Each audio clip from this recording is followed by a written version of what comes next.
Hello friends, আগের প্রশ্ন করতে তো হঠাৎ ভিডিওটা আমার চার্জ শেষ হয়ে যায়, তাই কেটে যায়। যাই হোক, 60% প্রশ্ন তো আলোচনা হয়ে গেছে।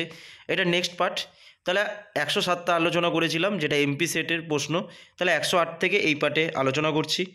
তাহলে দেখো 108, who was the founder of Pagalpanthi sect? তাহলে এই পাগলপন্থী সম্প্রদায়ের সংস্থাপক মানে ফাউন্ডার কে ছিল? তাহলে 108এরটা হয়ে যাচ্ছে ডি, করিম শাহ। খুবই সহজ প্রশ্ন। 109, the first newspaper in India, the Bengal Gazette, was started by whom? তাহলে প্রথম নিউজ পেপার, ভারতের প্রথম নিউজ পেপার এই বেঙ্গল গ্যাজেট কে চালু করে? তাহলে এটা হয়ে যাচ্ছে জেমস অগাস্টাস হিকি। কত সালে চালু করে? 1780 সালে।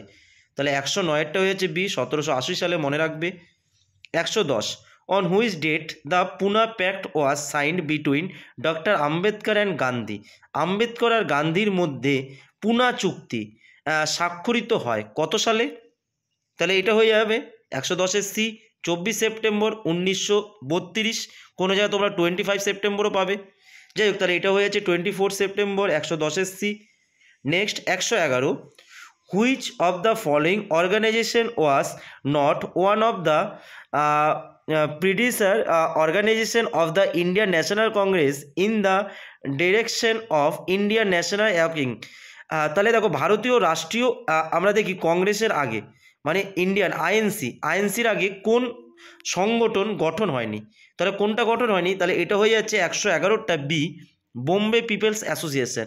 দেখো, ল্যান্ড হোল্ডার সোসাইটি, যাকে আমরা বলি জমিদার সভা। তাহলে এই জমিদার সভা কত সালে হয়? 1838 সালে। দেখো, এই ব্রিটিশ ইন্ডিয়ান অ্যাসোসিয়েশন যেটা কলকাতায় হয় সেটা কত সালে? 1851 সালে। এই মাদ্রাজ নেটিভ অ্যাসোসিয়েশন কত সালে? 1852 সালে। তা দেখো, এই 1852 সালে যে যখন মাদ্রাজ নেটিভ অ্যাসোসিয়েশন হয়, সেই সালে আরও মনে রাখবে বোম্বে নেটিভ অ্যাসোসিয়েশন 1852 সালেই হচ্ছে। আরেকটা ডেকান অ্যাসোসিয়েশন, সেটাও 1852ই হচ্ছে। তাহলে এটা তো হয়ে যাবে বোম্বে পিপল অ্যাসোসিয়েশন, কারণ এরম বলে কোনো সংগঠন ছিল না। Next 112, in 1877 the maximum age limit for the competitive exam of the Indian civil service was reduced to? দেখো, সবচেয়ে বাজে ভাইসরয় যার শাসনকালকে বলা হয় উজ্জ্বল বিফলতা বা ব্যর্থতা, কার শাসনকালকে? লর্ড লিটন। তাহলে দেখো, এই 1857 সালে তিনি এই সিভিল সার্ভিসের বয়স কত কমিয়ে দেয়? তাহলে 19 বছর, মানে 21 বছর পর্যন্ত ছিল সিভিল সার্ভিস পরীক্ষা বসার ঊর্ধ্বতম বয়স। তাহলে 21 বয়স, মানে 21 বয়স পার হয়ে গেলে আর পরীক্ষা বসা যেত না। তাহলে এই বয়সটা নিম্নতম না, এটা মনে রাখবে ঊর্ধ্বতম বয়স। তাহলে এই 21টাকে আরও কমিয়ে দিচ্ছে। দেখো, এত বাজে ভাইসরয়, সেটা কমিয়ে কত করছে? 19। আবার লর্ড লিটন কি করবে? 19 থেকে 21, মনে রাখবে। সেটা আবার লর্ড রিপন, মানে লিটন তো 21 থেকে 19 করে, যেটা আমাদের অ্যান্সার হয়ে যাচ্ছে 1877-এ। এরপরের ভাইসরয় যিনি আসেন 1880 থেকে 84 পর্যন্ত ছিল, তিনি এসে আবার কি করবে? 19 থেকে 21 করে দেবে। তাহলে চলো, রিপন 21 করে দেয়, কিন্তু লিটনেরটা হয়ে যাবে 19। 112 হয়ে যাচ্ছে B. Next 113, in which year was the Younghusband mission send by Curzon to put the pressure on Tibet? তাহলে ইয়ং হাজব্যান্ড কমিশন, একটা ইয়ং হাজব্যান্ড কমিশন এই কার্জন তিব্বতে কবে পাঠিয়েছিল? তাহলে দেখো, এই তিব্বতে কবে পাঠিয়েছিল? এটা হবে 1903। দেখো, অনেক জায়গায় তোমরা দেখো 1903 থেকে 1904 পর্যন্ত পাঠানো হয়, কিন্তু এটা 1903-এ যেহেতু পাঠিয়েছিল, এটা হয়ে যাচ্ছে 1903। 114, the Lahore session of the Indian National Congress took place in which year? তাহলে এটা একদম সহজ, 114 এ 1929 হয়ে যাবে। তাহলে যার সভাপতি কে ছিল? জওহরলাল নেহরু। যেখানে কি ছিল, কি বলা হয়েছিল? পূর্ণ স্বরাজ। আর স্বরাজ কংগ্রেসের কোন অধিবেশন? 1906। যেখানে কে ছিল সভাপতি? দাদাভাই নওরোজি। তিনিই প্রথম স্বরাজ শব্দটা ব্যবহার করেন। আর পূর্ণ স্বরাজ কোনটা হবে? এই 1929, এই লাহোরে। আর এই লাহোরেই এই প্রথম স্বাধীনতা দিবস উদযাপন করার সিদ্ধান্ত নেওয়া হয় কোন ডেটে? 1930-এর 26শে জানুয়ারি। দেখো, আমাদের দেশ স্বাধীন হয় কখন? 1947 সালের 15ই আগস্ট। তাহলে দেখো, আমরা তো 15ই আগস্ট স্বাধীনতা দিবস উদযাপন করি। তাহলে এই 15ই আগস্ট আগে আমরা কবে স্বাধীনতা দিবস উদযাপন করতাম? 26শে জানুয়ারি।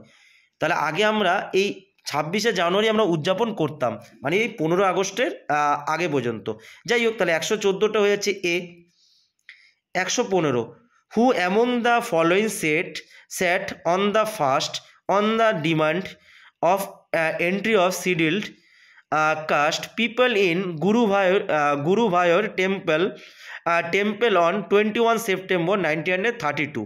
এই গুরুভায়ুর মন্দিরে এই যে নিম্ন শ্রেণী মানুষ মন্দিরে প্রবেশ করার জন্য যে আন্দোলন করে, তাহলে এটা কে আন্দোলন করে? 1932 কে হবে? কেলাপ্পান। কেলাপ্পান। 115টা হয়ে যাচ্ছে C. 116 for the merger of Hyderabad into the Indian union the military operation was conducted in which year? তাহলে হায়দ্রাবাদ কবে অন্তর্ভুক্ত করছে? 1948 September. 116 D. 117 in which year did Muslim League celebrate direct action day in Calcutta? তাহলে কত?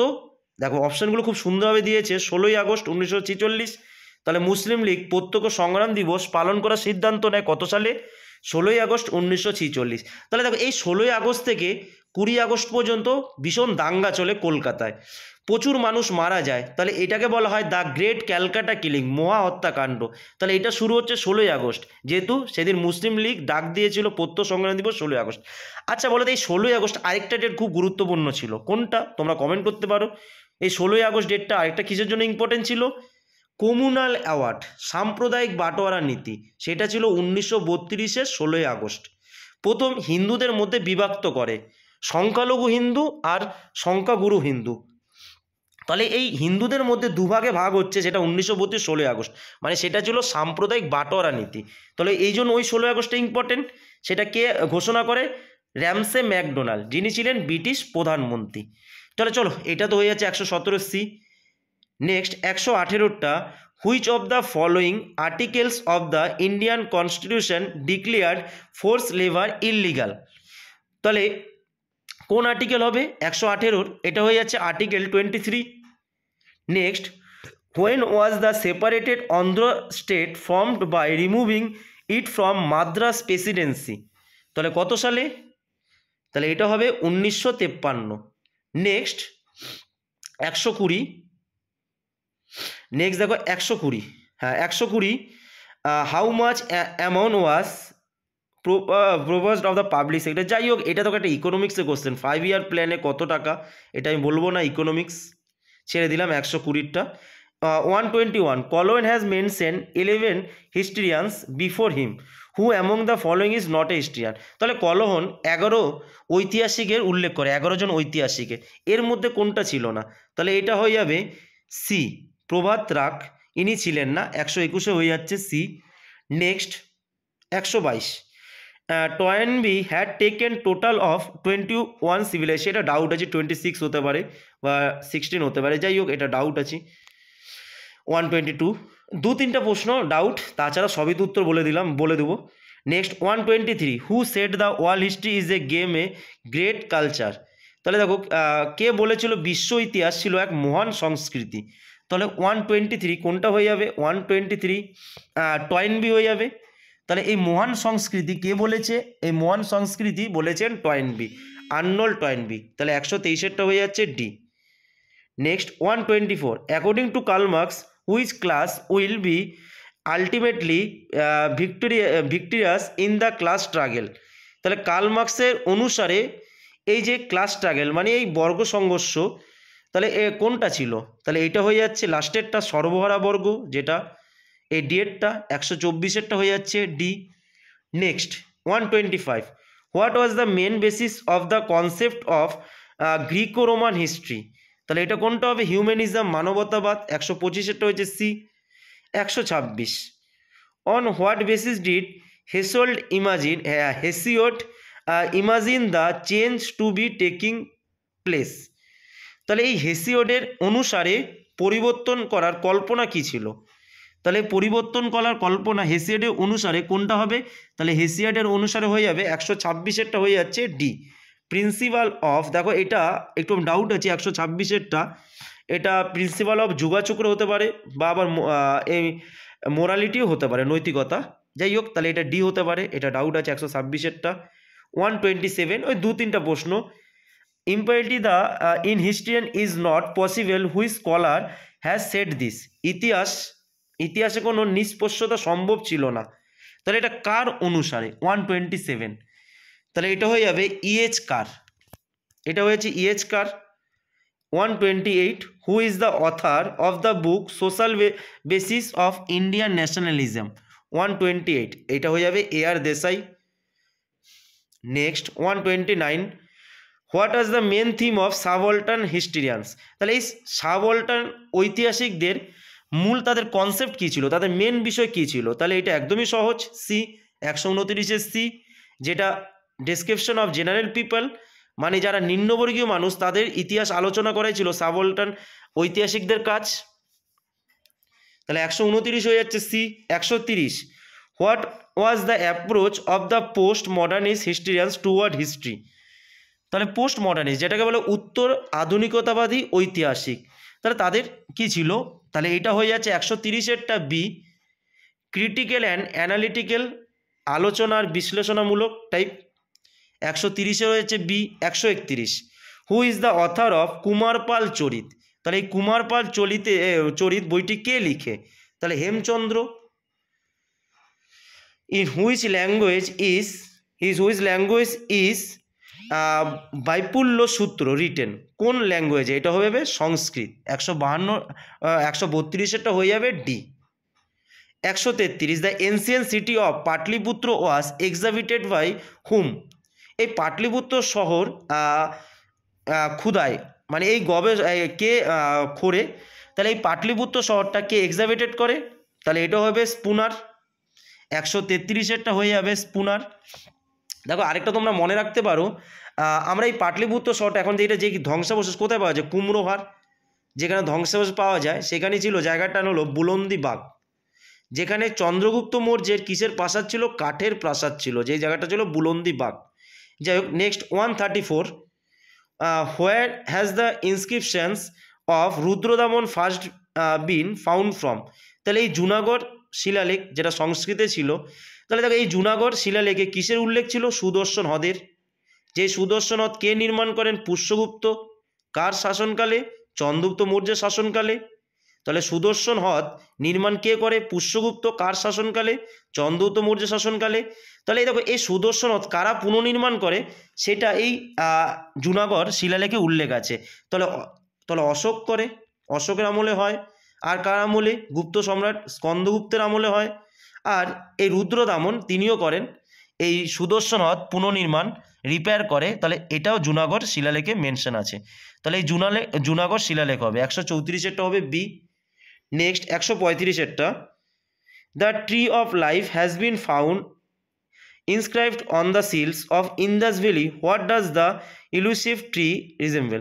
তাহলে দেখো এটা কোনটা হবে? দেখো এটা অ্যাসাকিয়া ট্রি, এই যে বুবুল বৃক্ষ, এটা হতে পারে, বা সামিট ট্রি, এটাও যাই হোক এটা হতে পারে, এটা ডাউট আছে। Next 136, where was the great bath found? বিশাল স্নানাগার, বৃহৎ স্নানাগার কোথায় নির্মিত হয়? সেটা মহেঞ্জোদারো। তাহলে 136-এরটা হয়ে যাচ্ছে ডি, মহেঞ্জোদারোতে। 137, which institution manage religious life during the Vedic period? তাহলে বৈদিককালে কোন সংস্থা এই রিলিজিয়াস জীবনে সম্পর্কে আলোচনা করে, মানে ধার্মিক চর্চা করে? তাহলে এই ধার্মিক চর্চা কারা করে? ধার্মিক চর্চা, তাহলে এইটা হয়ে যাবে বিদত, যেটা ছিল সবচেয়ে প্রাচীনতম সংগঠন। এই বিদত ছিল সবচেয়ে প্রাচীনতম সংগঠন, এটা হয়ে যাচ্ছে বিদত। যাই হোক, এই দেখো এই সভা ছিল বয়স্ক ব্যক্তিদের সমাবেশ, যেটা ঋগ্বেদে 8বার উল্লেখ আছে। এই সমিতি যেখানে রাজার নির্বাচন হতো, মহিলারা অংশগ্রহণ করতো। তাহলে এই সমিতিতে যেমন বিভিন্ন ব্যক্তি, সাধারণ মানুষ ছিল। তাহলে এই সমিতি যেমন 9বার উল্লেখ আছে। এই গণ কতবার উল্লেখ আছে? 46 বার উল্লেখ আছে গণ। বিদত কতবার আছে? বিদত আছে 146। যাই হোক, আর এই বিদত তো সবচেয়ে প্রাচীনতম সংগঠন। যাই হোক, তাহলে এই বিদতে কী হতো? প্রাচীনতম ধার্মিক আলোচনা হতো। Next 138, where did the third Buddhist council take place during the time of empire Ashoka? তাহলে অশোকার সময় তৃতীয় বৌদ্ধ সংগতি কোথায় হয়? তাহলে এটা হয়ে যাচ্ছে পাটলিপুত্র, একদম সহজ। তাহলে এটা হবে পাটলিপুত্র কত সালে? 251 BC-তে পাটলিপুত্র তিনি করেন। তাহলে প্রথম কোথায় হয়? প্রথম হয় রাজগিরে অজাতশত্রুর সময়, দ্বিতীয় হয় বৈশালীতে, তৃতীয় হয় পাটলিপুত্র, চতুর্থ কোথায় হয়? কাশ্মীর বা পাঞ্জাব। এটা তো হয়ে যাচ্ছে 138-এর এ। 139, হু is the author of এসপেক্টস of political ideas and institution in ancient India. তাহলে 139, এটার অ্যান্সার কী হয়ে যাবে? 139 হয়ে যাবে Ram Sharan Sharma, R S Sharma, Ram Sharan Sharma. 144, which of the following has been called soul in Kathopanishad. তাহলে কথোপনিষদে এই সোলে আত্মা, আত্মাকে কী নামে বলা হয়? এটা হয়ে যাবে পুরুষ। 140 হয়ে যাচ্ছে B. Next 141, which was the ancient capital of Magadh. তাহলে কোনটা হবে? এটা হবে রাজগীর। পরে তো হয়ে যাচ্ছে মগধ ক্যাপিটাল। প্রথমে ছিল রাজগীর, তাহলে মগধের প্রথম ক্যাপিটাল রাজগীর। আমরা পরবর্তীকালে কি দেখি? পরবর্তীকালে ক্যাপিটাল আমরা দেখি পাটলিপুত্র যায় ক্যাপিটাল, কে করে? সেটা উদয়ন করে। যাই হোক, তাহলে এটা হয়ে যাচ্ছে রাজগীর। 141-এর 8 বলছি D. Next 142, who was the ruler of Taxila at the time of invasion of India by Alexander. তাহলে যখন এই আলেকজান্ডার মানে এই সিকান্দার যখন ভারত আক্রমণ করে, তখন তক্ষশিলার শাসক কে ছিল? তাহলে কে ছিল? তক্ষশিলার শাসক ছিল অম্বি। তাহলে এটা হয়ে যাচ্ছে অম্বি। তাহলে আরেকটা জিনিস দেখো, এই অম্বি যিনি স্যালেন্ডার করে, তাহলে প্রথম বিনা যুদ্ধে স্যালেন্ডার কে করে? এই তক্ষশিলার শাসক অম্বি। আর লড়াই তো করে পুরু কত সালে? 326 বিসিতে, যাকে বলা হয় হিদাসপিসের যুদ্ধ, যেখানে আলেকজান্ডার জয়ী হয়। যাই হোক, নেক্সট 1 মিনিট, আর বেশি নেই, আর একটু আছে, ধৈর্য সহকারে দেখো। যাই হোক, প্রশ্নগুলো যদি ভালো লাগে, চ্যানেল যদি নতুন হয় অবশ্যই সাবস্ক্রাইব করে, যদি চ্যানেলটা তোমার ইতিহাস হয় অবশ্যই এরকম ইতিহাসে ভালো ভালো প্রশ্ন আমি আপডেট করে যাব। 145, 1 সেকেন্ড, যাই হোক, তোমরা দেখো যতগুলো কোশ্চেন যদি এরকম বিস্তারিত অ্যানালাইসিস করবে তোমাদেরই ভালো হবে। তাহলে কি হবে? পরীক্ষার প্রিপারেশনটা ভালো হবে। কারণ যত প্রশ্ন সিলেকশন করবে তত তোমাদের ডাউট ক্লিয়ার হবে। আর অবশ্যই প্রশ্নগুলো কিন্তু প্র্যাকটিস করা উচিত, কারণ প্রশ্ন প্র্যাকটিস করলে কিন্তু তোমাদের কিন্তু কনসেপ্ট ক্লিয়ার হবে। যাই হোক, কতটা লাস্ট? আর বেশি নেই, 102 হয়ে গেছে। 1 সেকেন্ড, 117, 119, 122, 124, 121, 128, 133, এই তো চলে আসছে। 1 সেকেন্ড, চলে গেছে, সরি হাত লেগে চলে গেল। হ্যাঁ, নেক্সট 138, 139, 140, 141, 142, 143, ব্যাস এই তো শেষ হয়ে যাবে। What was the Gaulmika during the Satavahana dynasty ruler. তাহলে এটা কি হয়ে যাবে? 143, এটা হয়ে যাচ্ছে 143A, the head of the regiment. তাহলে সেনার একটা প্রধান ছিল, তাহলে এটা হয়ে যাচ্ছে 143A। Next 144, where was the first Buddhist council, এটা সঙ্গীতে অর্গানাইজড। তাহলে ফার্স্ট বুদ্ধিস্ট কাউন্সিল কোথায় হয়? রাজগীরে হয়। 144-এর বি, খুবই সহজ, রাজগীরে হয়। কার সময়? অজাতশত্রুর সময় হয়। কত সালে হয়? দেখো এটাও ডাউট পাবে, 487 বা 483 বিসি। যেমন দ্বিতীয়টা হচ্ছে বৈশালীতে 387 বা 383 বিসি। যাই হোক, তাহলে এটাও হচ্ছে রাজগীরে, 144-এর B. 145, where is the capital of the Mauryan province of central India during the Mauryan period in today's Madhya Pradesh. তাহলে দেখো একটা জায়গাও কিন্তু ম্যাচ করছে না। 145-এর এটা হয়ে যাচ্ছে Ujjain. 145, 146, in which ancient source the সপ্তাঙ্গ principal of state system expressed. এটা খুবই সহজ, সপ্তাঙ্গ নীতি, যে সপ্তাঙ্গ সিদ্ধান্ত। তাহলে এটা কোথায় মেনশন আছে? অর্থশাস্ত্র। সপ্তাঙ্গ নীতি কি? যেখানে ছিল স্বামী মানে রাজা, জনপদ, দুর্গ, কোষ, দণ্ড, মিত্র। যাই হোক, তাহলে এরকম করে 7টা অঙ্গ, সেটা সপ্তাঙ্গ, যেটা দিয়েছিল অর্থশাস্ত্রে কৌটিল্য। তাহলে 146-এর এ হবে। 147, where was the last capital of Satavahana dynasty located. দেখো এটা অমরাবতী, আবার ডাউট নাগার্জুন কোনটা হতে পারে, এটা ডাউট। আবার ধান্যকোটটা কি অমরাবতী প্রাচীন নাম ছিল? যাই হোক, এটা doubt. 147, 148, which religion did Harshavardhan follow in early years of his rule.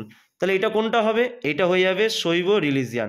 148-এর B, এটা হয়ে যাচ্ছে শৈব রিলিজিয়ান, শৈব ধর্ম।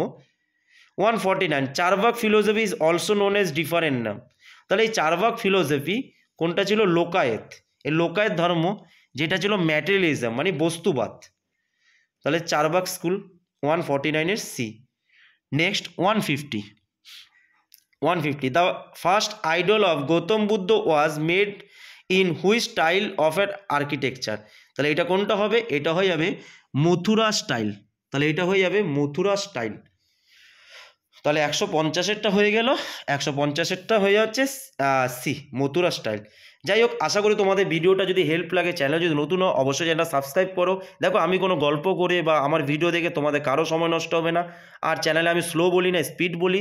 আর তোমাদের 1x ঠিক আছে, কারণ 2x বা 1.5 কোনো দরকার নেই। যাই হোক, সময় না নষ্ট করে যতটা পারি অথেন্টিক ইনফরমেশন দিয়ে যাচ্ছে। আর কোনো যদি ইনফরমেশন ভুল হয় তোমরা অবশ্যই কমেন্টে জানাবে। হতে পারে এখানে 1-2টা প্রশ্ন আমি ডাউট আছে, যেটা তো আমি মুখে মেনশন করে দিয়েছিলাম যেগুলো ডাউট আছে।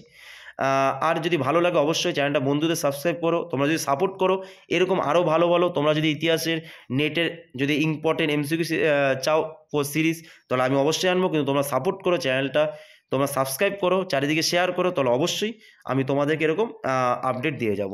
আর ভিডিওটা দেখার জন্য অবশ্যই ধন্যবাদ।